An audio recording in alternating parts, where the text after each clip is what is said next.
Welcome back to An Altered Life with me, Thomas. Thanks for joining me. Today's topic is a phenomenal topic, and it's one of the topics I'm probably most fascinated by right now, and indulgent in my explorations throughout my days with people and with life. And this topic, I am sure I will revisit it in any number of episodes. This is episode 2, by the way.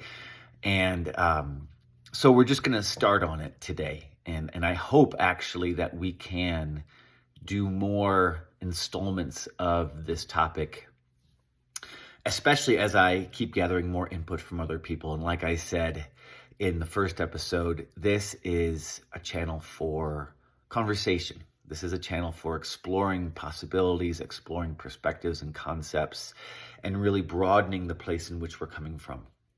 So, without any further ado, today's topic is the dance of sovereignty and surrender.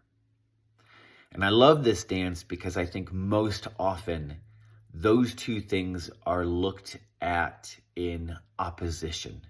You're either sovereign, controlling it all, authoritative over it all, or surrendered, letting go, or I would say in its most negative connotation, giving up. But I don't mean either of those when we get down to it. And this is coming to me right now as I share this. I have often felt there are two ways people live. There's either baby monkeys or baby cats. And I didn't make this up. I heard this long time ago. But when you look at how those babies navigate in the world, baby monkeys grab onto their mom when they want to, and your mom walks them around, and they let go and drop into life or wherever they're at as they want to. They have that choice, if you will. Then baby cats actually get picked up by their mom, carried somewhere, and the mom decides when they go limp and get carried somewhere and kind of get reactivated. I'm of the belief those two things dovetail and marry in a very, very beautiful way. So stick with me in this, and again, I'd love to hear comments. I'd love for you to and get some broader perspective on this.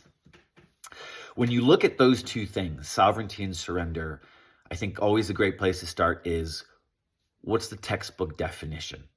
Whether we agree with it or not, because I do look at things in that textbook definition and also in an esoteric, more elusive manner. So here we go. Surrender is ceasing resistance to the enemy, opponent, and submitting to an authority. Interesting. Authority has the short definition of supreme power, authority. But it can be described a little bit more as authority to govern itself, or to self-govern.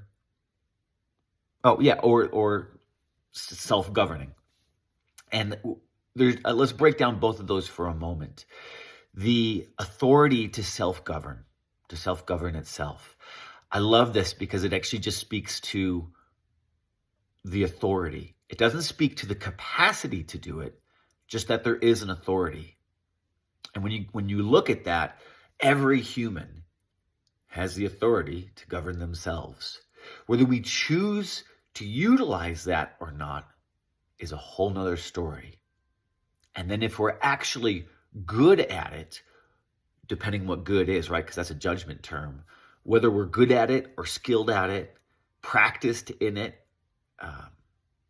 is a whole nother question as well. That's a whole nother realm to get into. And hopefully we'll come back to address all that. When we look at surrender, right? Cease resistance to an enemy or opponent, and submitting to an authority. I love this as well. Yet, if we come to this with a regular understanding or definition of what any of those things are, what's the authority? To cease resistance to my own inner authority versus some exterior authority is going to make surrender going to look very, very different. For me, what that brings up in my life then, and this is a construct that came to me through a number of different events and groups I was a part of, but has come up consistently in my life in about 3 different places, both having different, or all 3 having different languaging, but it essentially amounts to this. And I love when things are reconfirmed in my life any number of ways. And that is when we look at our inner self, there's a lot of layers of our inner self. There's our ego or personality self. There's our inner soul self. There is an inner divine self. And you could even say an exterior divine self. We're not here debating that necessarily in this moment, but it's a piece of it. And the way I would say those places are described as we grow, as we grow from our youth into adults, our consciousness grows. And we may start at a very personality level, even when we don't even know what our personality is. And you can see that in the personality is like, look at this, a bun and a beard and a necklace. Like there is a certain personality that I am living out. No matter what we wear or what we say or the labels we give ourselves, there's a personality there. And that personality can beckon different things.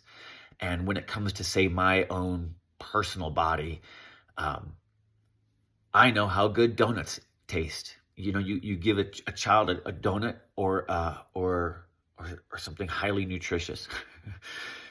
And there's going to be a natural draw because it just makes the tongue feel good. It makes us happy. We get that dopamine hit. It just feels good, maybe the endorphin hit, and we love it. And our personality usually goes to that immediate gratification, which is how I understand emotional intelligence, is that we can put off immediate gratification for a different gratification down the road.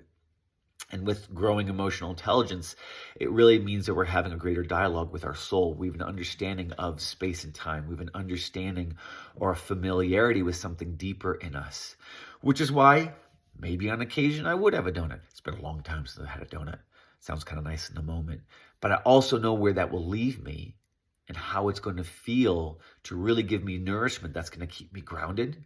It's going to keep me clear, keep me focused. And I would say that's nourishment for my soul. That's going to make me choose really differently. That's going to make me operate from a soulful self. But then what's this divine self then? And I think we've all had, and if you haven't, look forward to it. I think we've all had this experience of our soulful self, or our divine self, in those moments where we're given an opportunity to do something where like our personal self's like, oh, hell no, I ain't going to do that. I'm not going to like embarrass myself or stand up for myself or potentially have myself be abandoned or rejected. But we have this opportunity to speak or act or live in a manner that our little mind or our smaller self is like, shit, it's scared. It's just like, no way. But there's something so deeply moving through us, we cannot not do it. It's like we have to do it. I don't have any examples, but it's that thing. And I guess I want to say it doesn't happen every day, but maybe it does. I don't know. Maybe it does. But I do believe there is a way to understand or get to know that part of ourselves and to recognize that layer within ourselves, because all of these different layers, and this is just 3, we're extraordinarily multi-dimensional beings. We can have any given moment where we're operating from our inner child, our wounded self, a previous life, our child and our family, you name it. Any kind of perspective or reality can show up at any moment, and we can be operating from that. So when we look at this surrender, cease to resist an enemy or opponent and submit to the authority, takes looking at what's the authority in the moment. What's the authority in the moment? And realizing that we have control over that authority. Or control, we can choose. All the authorities may be there, but we can choose what authority we want to listen to. That choice is a beautiful thing, and that choice is where the sovereignty is. It's also very interesting to look at enemy or opponent, because that is a story. That makes us look at sides. There's an enemy. There's someone who's going to win or lose. There's a pro this person, an enemy this person, the opponent. And what if we took that out of the equation? What if we took that part of the definition and realized that definition is definitely in this dual world, and we started to look at more of a polar world where we aren't just polarized on one side or the other side, but there's a whole spectrum in between, that maybe our opponent is really our best friend. Any sport, that opponent is going to grow you. So we're really against our opponents, or even is being against an opponent helpful for us? Is that ceasing to resist? This is where I don't want it to be ceasing as in giving up. Like on the soccer field, you don't just give up, but you cease to resist. You actually see the skill sets and the beauty of your opponent, and you try to match that. But the ceasing to resist it, which means we accept it, and then we show up to it, really endeavors a whole different way. Surrender is something that can grow us, push us, raise us, expand us, live us. But for that, there has to be this certain degree of authority. And which authority are we dropped into? I mean, it's easy to look at a soccer game. The authority is what your mindset and your body's capacity can do to win. And you're either going to look at it as something that's going to crush you or grow you. But do we take that same component into life, or that same perspective into life? So, yeah, these esoteric understandings are how I like to extrapolate out of a textbook definition of sovereignty and surrender, is how these things dovetail and how these things kind of mirror together. This self-governing state does take practice. We always have that there and available, but our capacities really range. And I have right now a teenager who is in the individuation state of life, which means they're wanting to break away from the norms or the familial story that they grew up in and wanted to self-identify. And the way they're navigating that right now, how they're identifying, isn't clear yet. But they're on a journey. It doesn't just happen overnight. And so as a struggle it may be, I welcome this journey because he's growing his capacity to be sovereign. And I think, yeah, he's a he. And I think that is, I'm so proud of him. I'm so proud of him as much as I struggle in it. So when we blow this out into life, what are we doing in life? How does this look? And I think a lot of times we also look at this as, how do we let life happen? And how do we make life happen? How do we be? And how do we do? Some could even stretch it as far as the masculine and the feminine. And how do these things dovetail? Einstein, I believe it was Einstein, said, the solution to any problem cannot be found at the state of consciousness that the problem was found in. That's a paraphrase. I don't exactly remember, but that's the quote I'm going with. So these two things, sovereignty and surrender, we actually have to we're pushed into a higher state of consciousness if we really want to look at how these two dance together and how they resolve. And one of the ways that happens for me is actually looking at our actual experience of something. And then we can also look at the meta experience of something. And what I mean by this is, I'm a circling fan, and I remember the first time I was circling and I was feeling something and I was speaking what I was feeling, the actual data. It wasn't even like, this is the emotion I'm in. It was just the data. I felt my heart beginning to race, and I don't remember exactly the moment, but I remember watching myself and realizing that I was watching myself. And that's metacognition. That's the ability to be in what you're in simultaneously with watching what you're in. And it's like when you're walking and you notice somebody else is watching you walk, all of a sudden you start to walk different. But you do that long enough and you realize that you can be watched and you can be walking at the same time. We can be feeling and we can be watching our feelings at the same time.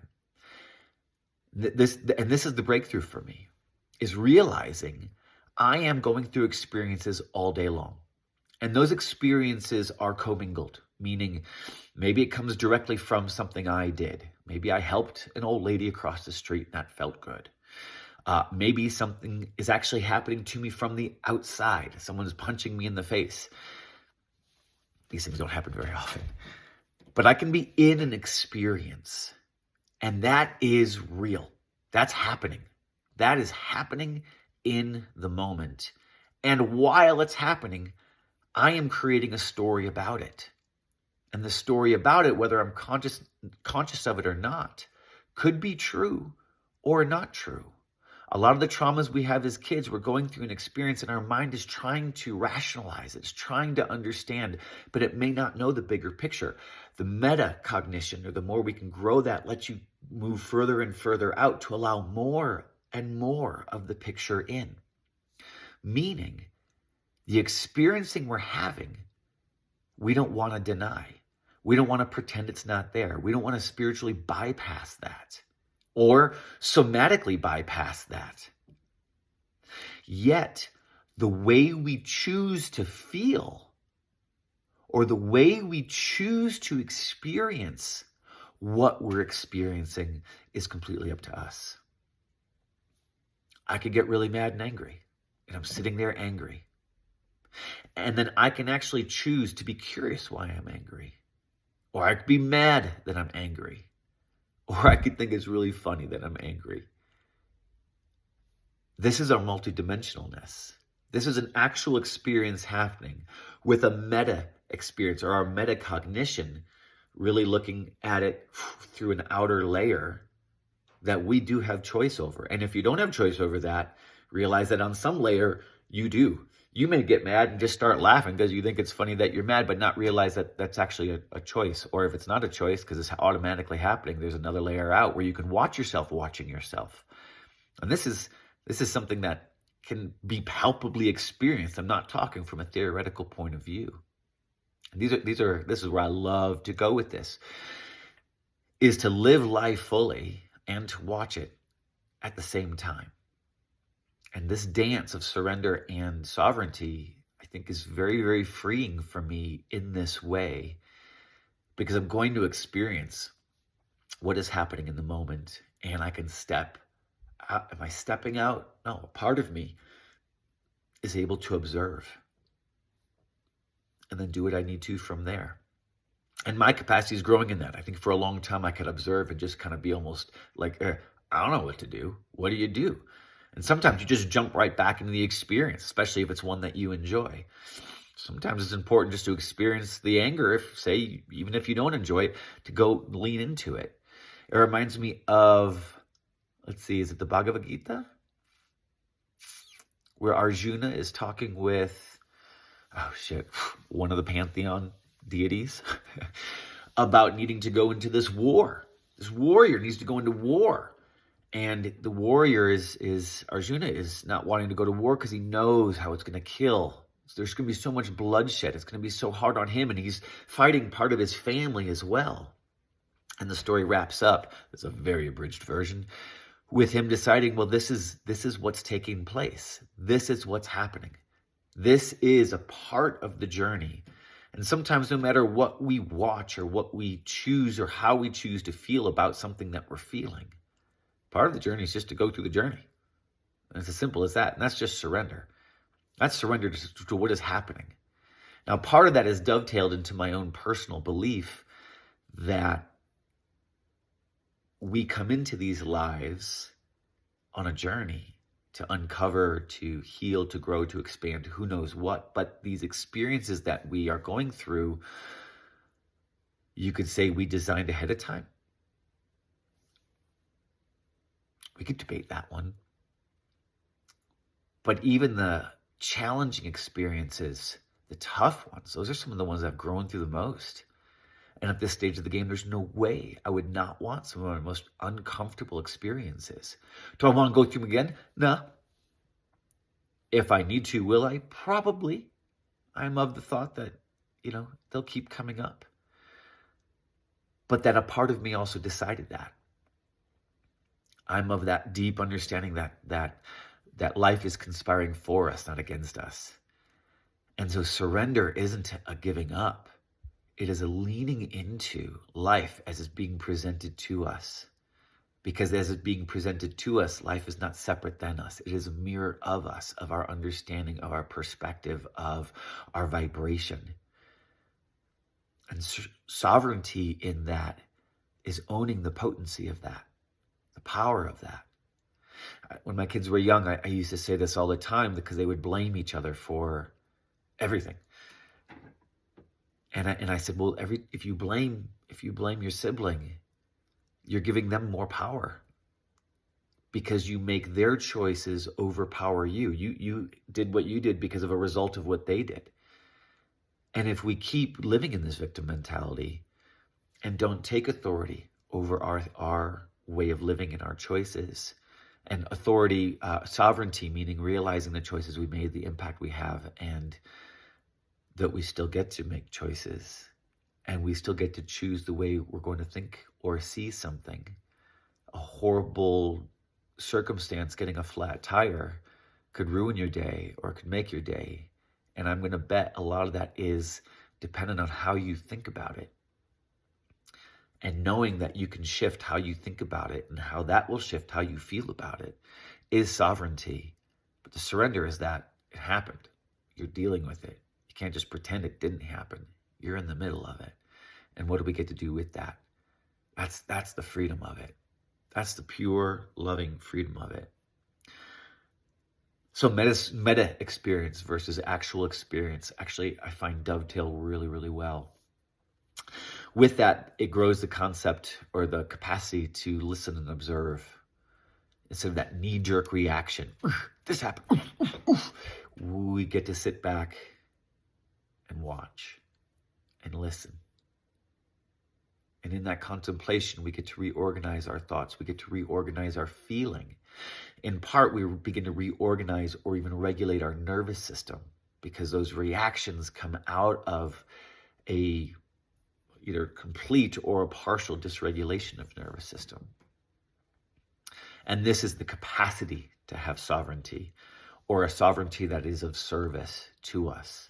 That's a tough one too, because I think everything serves us if we're recognizing it. So it grows the capacity to recognize that all of life is serving us, and we are serving all of life. Even when we happen to be an absolute dick to someone, whether intentional or not, to pause and be like, oof, there's got to be some intelligence behind this.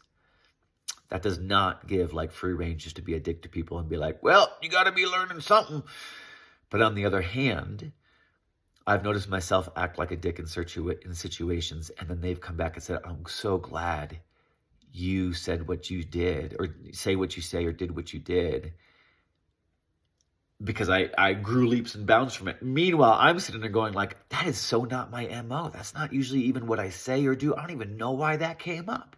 Was I in some sort of divine alignment beyond myself? Shoot, at this point, I don't even know. Because everything I'm talking about is all debatable, right? I don't know, but I'm trusting it. Trusting that experience in the moment. Giving into it. And owning some degree of sovereignty over it. Owning some degree of sovereignty over it. Taking responsibility for it. Something in there. I'm going to sit with that, but I wanted to get to here. So the last question I often come to is alignment. What am I in alignment to? The authority. The supreme power of authority. What's the authority in any given moment? Is it a superficial hunger of like, I want something to satisfy my mouth, or a hormonal shift, dopamine, I want to scroll? Or is there a choice I'm making that holds something deeper as an authority, my soul, and it's growing, or divine, full divinity as authority, do something beyond? It's the moment that you decide to go for a walk out in the mountains and you're like, man, there's so much I need to be doing. I'm like, whatever. I need to fix this, and I got kids needing this, and I got this, but I just more than anything, I need to go walk. I need to go walk. And you find somebody stuck out there or lost, and you give them one direction, you make it back home, you listened, you aligned to a different feeling or some sort of meta place within yourself where your own things can wait a few hours. This is how I see the dance of surrender and sovereignty. And it takes constant waking up to it, a constant attuning to it in any given moment, and without judgment, and really just being open. And I think that's the deeper part of that surrender, just really being open to what is emerging in the moment. How does it align? What are we listening to? What part of my consciousness is making what story about what? And somehow in all of this, I feel most free. I feel most alive. I feel, shit, you know what it is? I feel like I've lived an extraordinarily amazing life, extraordinary life. Just blend all that together in one sentence. I'll let you do that. I really have lived an extraordinary life. Like living way beyond what my mind thinks or perceives, following some sort of navigation on my inside, some sort of emerging life in the unknown, uncomfortable at times, very safe often, yet the feeling of unsafe is there. This is an aspect of aliveness for me. Somehow I wish I could categorize that. Like it's taken me years to be able to even put words in this way to it. And now all of a sudden I'm like, gosh, I wish there was an A, B, C step we could all do just to get there. But our journeys are all going to be different. And by and large, I bet if we really look at your life, you've been learning this in your own personal way with your own personal language already. I just want to bring it to the conversation. So comment below. Leave more, add little tidbits, leave me feeling curious. Yeah, and stay curious yourselves into what that kind of dance makes your life look like or brings to your life. I mean, I think that's the beauty of this, living, as some would say, as a god, and or as nothing, completely sovereign and servant at the same time. And recognizing that it's not always this and something out there. There's an inner and outer world in here. There's an inner and outer world out there. There's an inner and outer world between here. It's all of its relationship. All of it's in how we relate. And raising ourselves to a higher space to see how we have organized our life together, how the strings have woven into a rope.